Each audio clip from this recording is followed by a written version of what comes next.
Assalamualaikum warahmatullahi wabarakatuh. Alhamdulillahirabbil wa bihi nasta'in wa ala umuri dunya waddin wassalatu wassalamu ala asyrafil anbiya'i wal mursalin sayyidina Muhammadin wa ala alihi washabihi ajmain. Qala rabbi shrah li sadri wa yassir li amri wahlul 'uqdatam min lisani yafqahu qawli.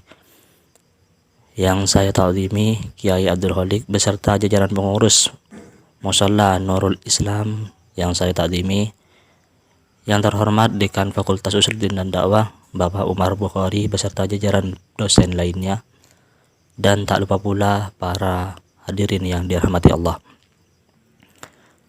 Pertama-tama mari kita panjatkan puja syukur atas kehadiran Allah Subhanahu wa taala, karena dengan rahmat beliau kita diberikan kesempatan sehingga bisa berkumpul di tempat yang insya Allah penuh dengan mubarakah ini. Salawat ma'asalam mari kita haturkan kepada junjungan kita Nabi besar Nabi Muhammad sallallahu alaihi wasallam, karena dengan perantara beliau kita diangkis dari kegelapan menuju alam yang terang menderang seperti adanya dinul Islam.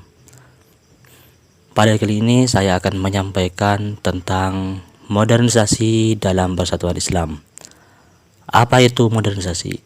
Modernisasi yaitu bisa diartikan sebagai pembaharuan, yang dalam bahasa Arab disebut tajdid, sedangkan orang yang melakukan pembaharuan ini disebut mujaddid. Sebenarnya modernisasi ini sudah ada sejak lama, yaitu sejak pada zaman sahabat-sahabat Nabi, tabi'in, bahkan pada sampai masa kekhalifahan. Tetapi modernisasi ini mulai populer pada abad ke-18 sebelum Masehi. Kemudian mengapa pembaharuan ataupun modernisasi ini terjadi? Yaitu karena diakibatkan oleh kemajuan ilmu pengetahuan dan teknologi, sehingga membuatkan arus modernisasi berkembang secara cepat. Kemudian dalam hadis yang diriwayatkan oleh Imam Abu Dawud, Rasulullah pernah mengisyaratkan bahwa sesungguhnya Allah akan mengutus kepada umat Islam pada permulaan setiap abad orang-orang akan memperbaiki ataupun memperbaharui agamanya. Allah juga pernah berfirman dalam surat As-Sajdah ayat 10 yang berbunyi, wa qalu aidza dalalna fil ardi a inna lafi khalqin jadid bal hum biliqa'i rabbihim kafirun. Yang artinya, dan mereka berkata, sesudah kami sesat di bumi, apakah kami akan berada di kejadian yang baru?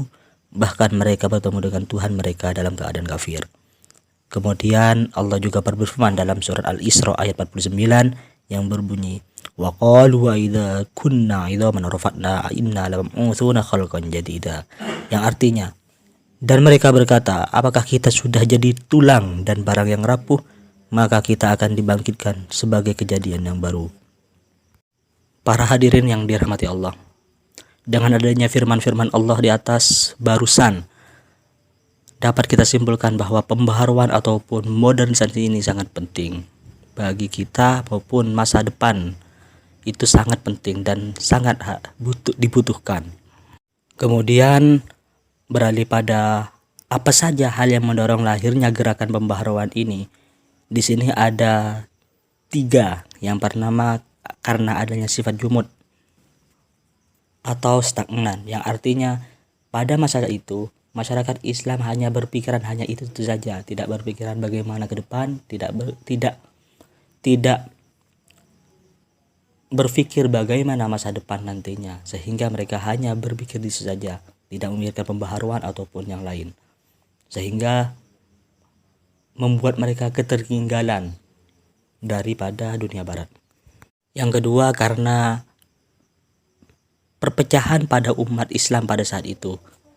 Adanya perpecahan pada saat itu mengundang banyak problem, di antaranya keterbelakangan, sehingga tidak ada sama sekali persatuan di antara umat Islam pada saat itu, baik dari uhwah Islamiyah, watoniyah, dan uhwah lainnya, sehingga membuat mereka ketertinggalan. Maka mereka berpikir bagaimana ke depannya mereka tidak ketertinggalan lagi, sehingga mereka berinisiatif untuk membuat sebuah pembaharuan. Yang ketiga yaitu karena adanya kontak dengan dunia Islam dengan dunia barat. Ini diceritakan bahwa pada saat itu umat Islam sedang mengalami peperangan besar yang terjadi di Mesir. Dan pada kala itu umat Islam mengalami kekalahan yang sangat parah sehingga menimbulkan banyak korban. Dan pada saat itu umat Islam berpikir bagaimana mereka mengalami kekalahan, bagaimana mereka bisa kalah. Maka umat Islam pada saat itu menyelidiki apa kesalahan mereka sehingga membuat mereka kalah. Dan mereka berinisiatif ke depannya untuk lebih maju, bagaimana ke depannya lebih maju daripada dunia barat sehingga mereka tidak melakukan hal yang sama, yaitu kekalahan-kekalahan yang sangat parah. Kemudian siapa saja tokoh-tokoh dalam pembaharuan Islam pada saat itu? Yang pertama, Muhammad Ali Pasha, yaitu seorang keturunan Turki yang lahir pada bulan Januari 1765 dan wafat pada 1849. Apa saja yang beliau lakukan untuk memperbaharui Islam pada masanya? Yaitu beliau melakukan pembaharuan baik di bidang politik, militer, ekonomi, pemerintahan maupun pendidikan. Juga pembaruan ini dipengaruhi oleh transformasi dan ilmunya dan majunya ilmu pengetahuan. Mungkin hanya ini yang bisa saya jelaskan, kurang lebihnya mohon maaf. Assalamualaikum warahmatullahi wabarakatuh.